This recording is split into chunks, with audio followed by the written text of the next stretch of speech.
Bonsoir et bienvenue à cette édition. Les titres. Les conducteurs de taxi-moto sont depuis quelques jours sensibilisés sur les gestes barrières et le code de la route. Initié par Attention Sécurité pour tous, une ONG de la place, cette campagne de sensibilisation a pour but de réduire la propagation de Covid-19 et les cas d'accidents récurrents. Line Soft se traduit littéralement en français par sans limite, sans fin ou encore infini. À suivre dans cette édition son vrai sens.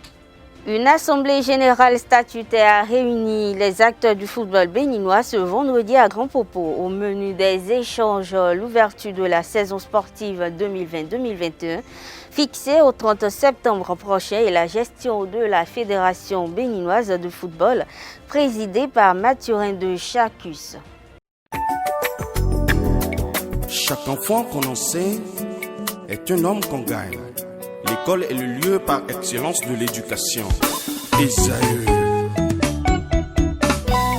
Étudiants, étudiantes, nouveaux bacheliers, parents d'élèves, une raison de plus pour choisir l'excellence. Et oui, bénéficier des demi-bourses et de réduction de scolarité à ESAE. Payer 250 000 au lieu de 500 000 en licence 1, 2 et 3 sciences juridiques, économiques, de gestion et en journalisme. Et pour les 100 premières inscriptions en administration des finances et administration générale, bénéficier d'une réduction et payer 400 000 au lieu de 500 000. En master 1 et 2, 500 000 au lieu de 800 000 en administration des affaires, 600 000 au lieu d'1 million en journalisme. Faites partie des 100 premiers inscrits en administration des finances et administration générale pour bénéficier de la réduction. Payez 800 000 au lieu d'1 million. À Esaü Cotonou et Parakou, la rentrée est effective. Le dossier d'inscription est disponible en téléchargement à l'adresse suivante www.esaü.bj/esaü2019 ou renseignez-vous à Esaü Cotonou au 96 80 55 11 98 98 14 00 90 93 65 21 à Esaü Parakou au 96 68 16 14 97 77 51 47 à Esaü, l'épanouissement et le développement est au cœur de notre succès.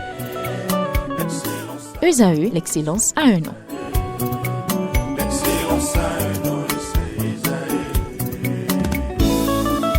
La rumba, c'est la musique des sages. Et Esaü, c'est l'école des sages.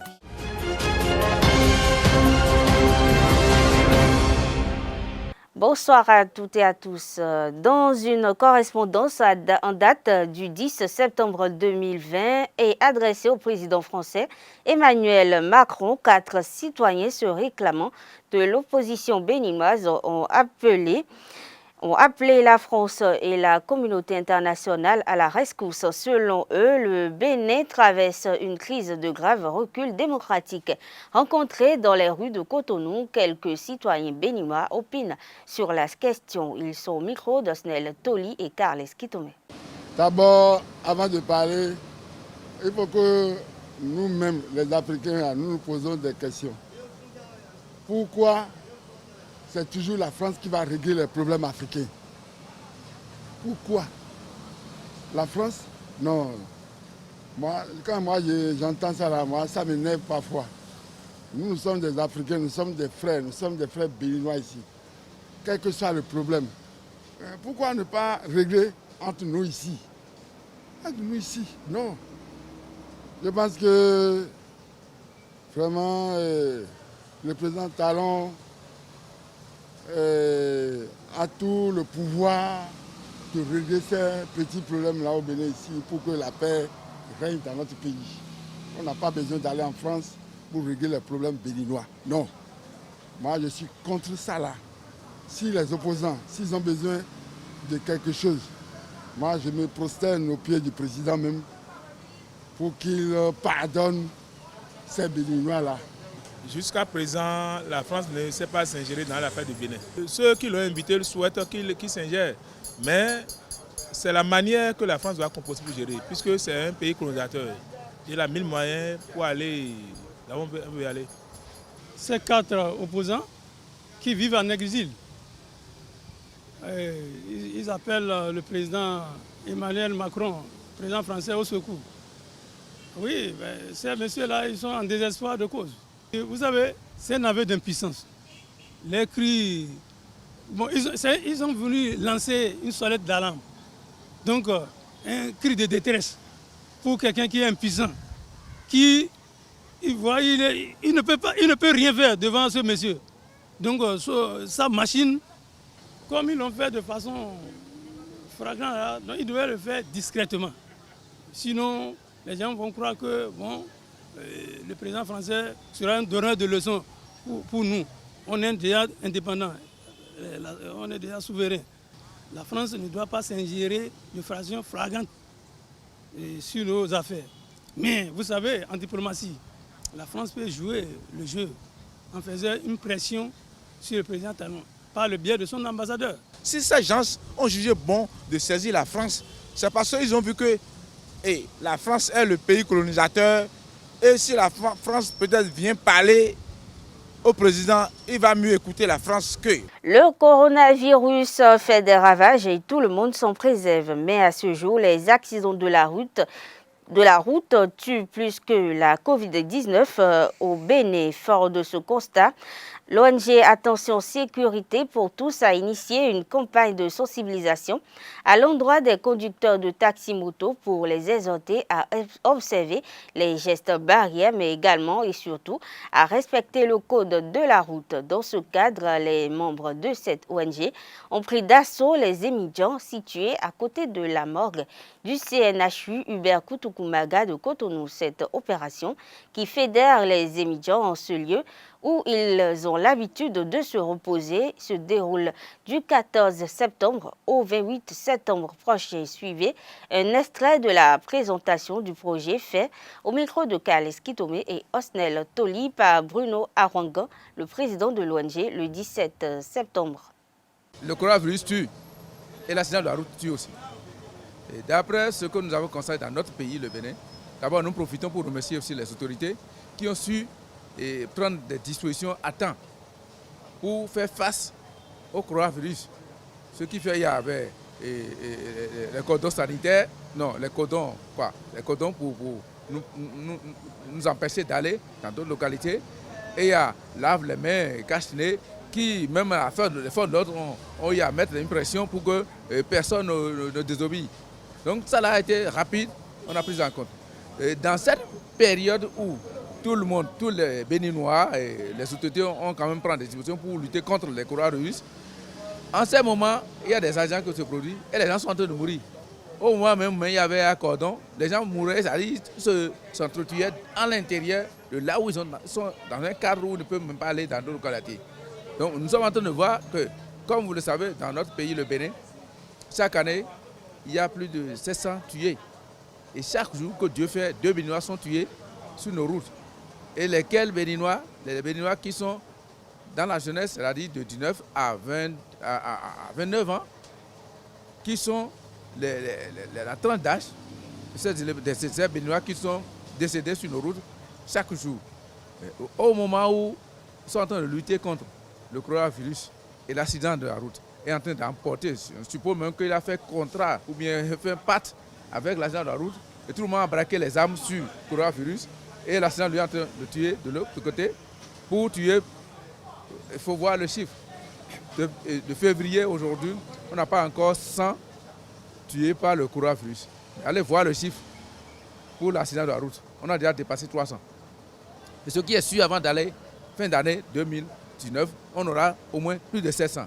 Dans les 700, nous avons constaté que, d'abord, les 700 dont on a parlé, c'est les accidents où il y a le victime est mort sur place ou il est décédé 6 jours après. Si après 6 jours après, la personne est décédée, on ne compte pas. Maintenant, l'OMS, lui, il a pris son temps de bien décompter et aujourd'hui, il a parlé de 7 tués par jour. Vous imaginez où on est en train de lutter contre un autre fléau. Et puis en réalité, le coronavirus est une maladie.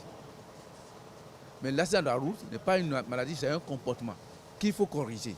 Et pour corriger, il faut qu'ensemble, nous restons pour lutter contre les accidents de la route. Et le coronavirus est d'actualité. Nous ne pouvons pas faire aucune sensibilisation.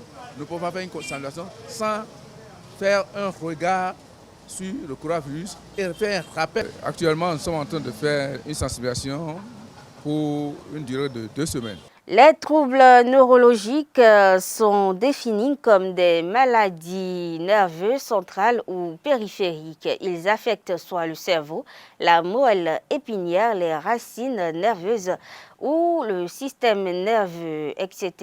Quelles en sont les manifestations et quelle est la démarche du spécialiste? Le neurologue Gérald Goudinou parle au micro de Jacques Mario d'Almeida et de Colombo Oussou. Les signes d'un mal neurologique dépendent de l'atteinte. L'atteinte, ça peut être au niveau donc, du système nerveux central, ça peut être au niveau du cerveau, communément appelé cerveau, l'encéphale, ou ça peut être au niveau de la moelle épinière et ça va se manifester par des troubles de la motricité ou bien de la sensibilité, comme je venais de le dire. Ou bien ça peut toucher un nerf périphérique et se manifester par une manifestation, une difficulté à mobiliser un membre, difficulté à mobiliser un doigt ou difficulté, on ne sent plus peut-être son doigt, on ne sent plus, ou bien on a des signes, des sensations anormales au niveau d'un territoire donné de son corps, où on parle de paresthésie. C'est des signes subjectifs que le patient exprime, qui sont en fait aussi des signes neurologiques.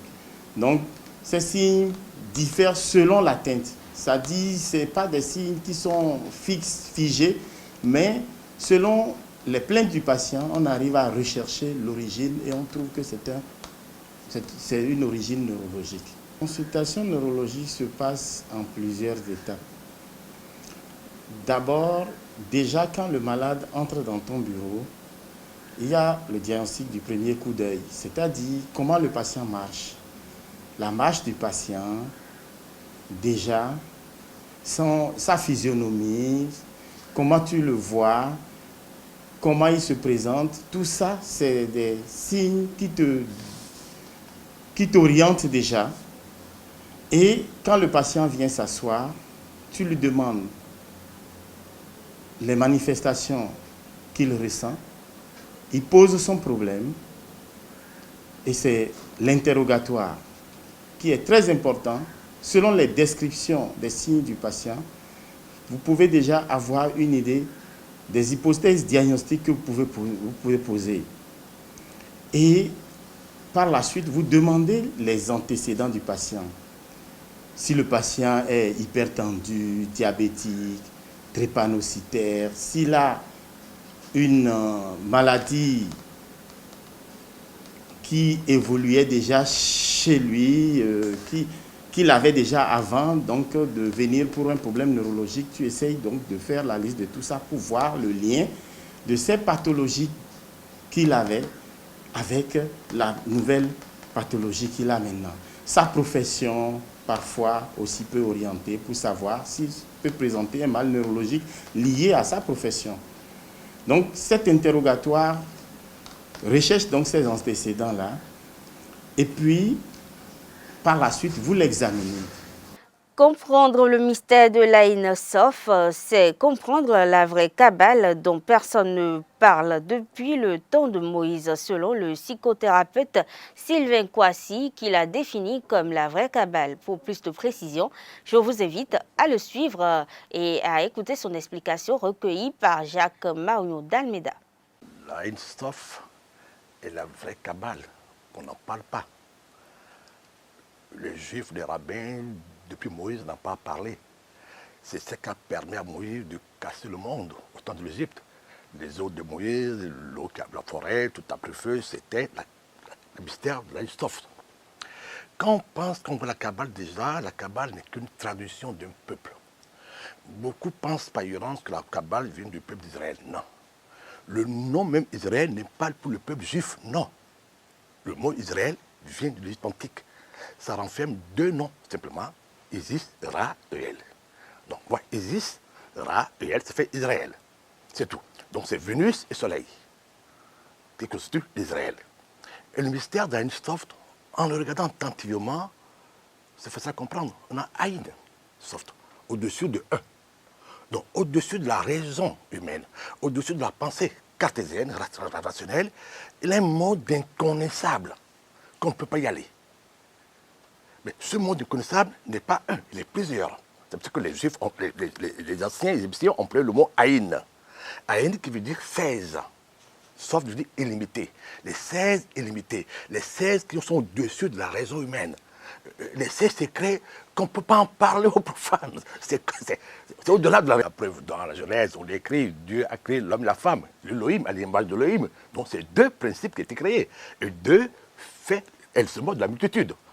C'est deux qui génèrent 16. La chrétienté est revenue avec le principe de monothéisme par rapport à la Trinité, que les trois sont un. Non, les trois ne sont pas un. Non, les trois constituent 8. C'est pas un. 8 n'est pas un. Dieu n'est pas un. Dieu est 8. Dieu est plusieurs toujours. Les deux principes, Adam et Ève, Dieu est toujours 8. 8 est le nombre de l'absolu. C'est pas un. C'est pas Uranus qu'ils ont amené à dire que c'est un. Donc, quand je rentre dans le mystère de la Soft, qu'est-ce qu'on voit? On dit les 16 illimités. C'est quoi les 16 illimités? Au-dessus de la pensée humaine. Et les Juifs, les kabbalistes parlent de Séphirot. D'où les Séphirot, donc les Séphira, qui sont les sphères. En fait, le mot Séphira aussi, Séphirot, qu'on parle de l'arbre séphirotique, oui. Les Juifs encore l'ont puisé en Égypte.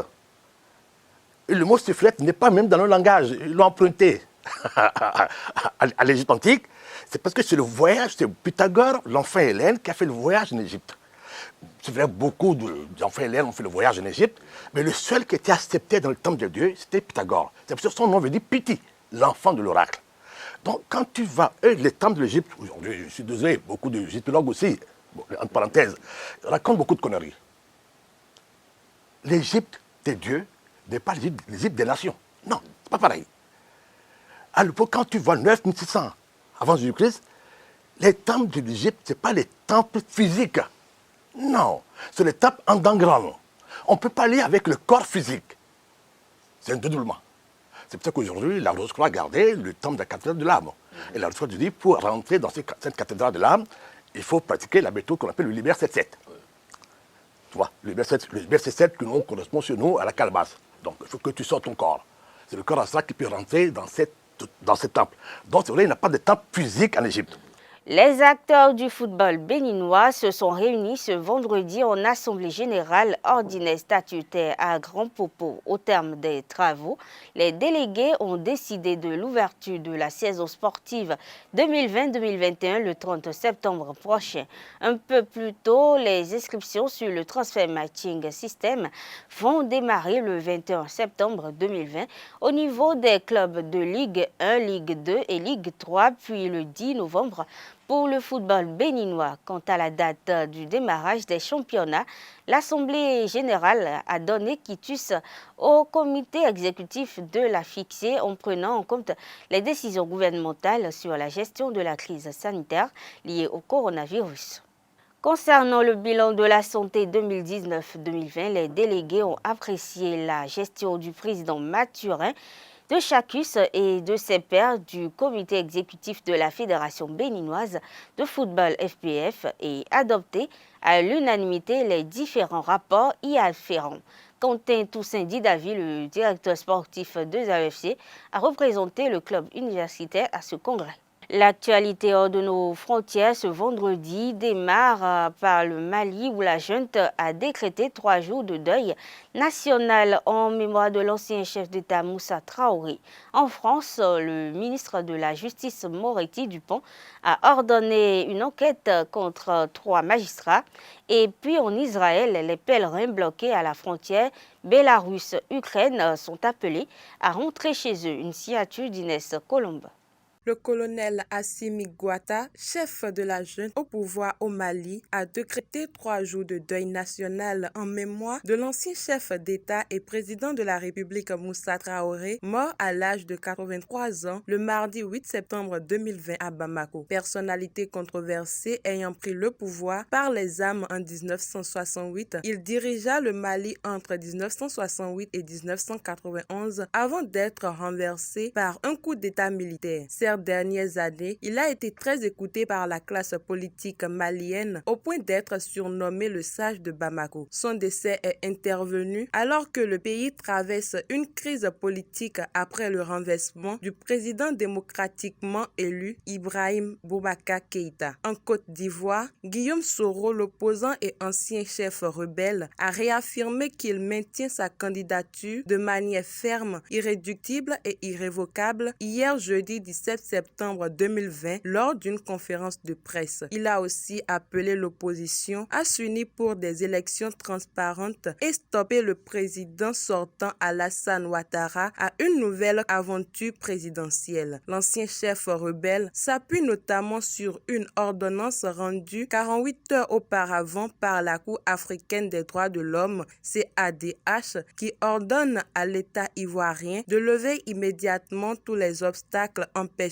Guillaume Soro de jouir de ses droits d'élire et d'être élu. Rappelons que Guillaume Soro a tenu cette conférence de presse 3 jours après avoir été écarté de la course électorale par le Conseil constitutionnel de Côte d'Ivoire. En France, 3 jours après avoir reçu le rapport de l'inspection générale de la justice sur le fonctionnement du parquet national financier PNF, le ministre de la Justice Éric Dupond-Moretti a demandé ce vendredi 18 septembre l'ouverture d'une enquête administrative à l'encontre de 3 magistrats de ce parquet. Une telle enquête confiée à l'inspection est la première étape d'une éventuelle procédure disciplinaire devant le Conseil supérieur de la magistrature CSM. L'affaire concerne l'enquête préliminaire ouverte en 2014 par le PNF pour rechercher une éventuelle taupe en son sein susceptible d'avoir informé Thierry Herzog, l'avocat de Nicolas Sarkozy, que le téléphone mobile acquis sous le nom d'emprunt Paul Bichmut par l'ancien président de la République avait été mis sur écoute dans le cadre de l'enquête sur un trafic d'influence. Cette enquête a notamment conduit la police judiciaire à requérir les facettes données de connexion de dizaines d'avocats et de magistrats. Le PNF n'a pas informé les juges d'instruction, pourtant chargés de l'information judiciaire sur l'infraction principale, ni le parquet général de Paris. Il a maintenu l'enquête ouverte pendant près de 6 ans avant de la classer sans suite. Pour finir, Israël a appelé hier jeudi les pèlerins juifs hassidiques bloqués à la frontière entre l'Ukraine et la Biélorussie à rentrer. Leur chance de participation à des célébrations traditionnelles en Ukraine étant nulle du fait de restrictions liées au nouveau coronavirus. Selon le porte-parole des gardes frontières ukrainiens, ces pèlerins ont commencé à rebrousser chemin ce jour, vendredi 18 septembre 2020.